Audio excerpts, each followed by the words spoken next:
പ്പെട്ട ചെറുപ്പക്കാരാ, പേടി തോന്നുന്നില്ലല്ലോ മോനെ?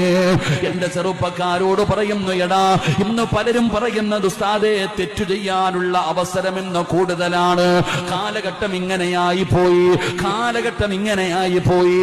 ഇന്നത്തെ യുവതലമുറയുടെ ജീവിതം എങ്ങോട്ടാണെന്നറിയില്ല, അടിച്ചുവിട്ട പട്ടം പോലെ പറന്നു നടക്കുകയാണ്. അവർക്ക് വിശ്വാസമില്ലടോ, ഇന്നത്തെ തലമുറയ്ക്ക് വിശ്വാസമില്ലടോ. അവർക്ക് പരലോകമോ മസ്സറയോ നരകമോ സ്വർഗമോ ഒന്നും അവർക്ക് വിശ്വാസമില്ല. അവരാസ്വദിച്ചു നടക്കുകയാണ്, അവരടിച്ചു പൊളിച്ച് നടക്കുകയാണ്. എല്ലാവരും പറയുന്നത് കാലഘട്ടം മോശമാണെന്നാ. ഒരിക്കലും പറയല്ലേ വാപ്പാ, കാലഘട്ടത്തെ നിങ്ങൾ കുറ്റം പറയരുത്. കാലഘട്ടത്തിനൊന്നും സംഭവിച്ചിട്ടില്ല. അള്ളാന്റെ ഖുർആൻ പറയുന്നു, കാലഘട്ടത്തെ കുറ്റം പറയരുത്. കാലഘട്ടത്തിനൊരു കുഴപ്പവുമില്ല. മനുഷ്യനാ മാറിപ്പോയത്, മനുഷ്യനാണ് മാറിപ്പോയത്. ഇന്ന് തെറ്റു ചെയ്യാ പേടിയില്ലടോ, ഇന്ന് തെറ്റ്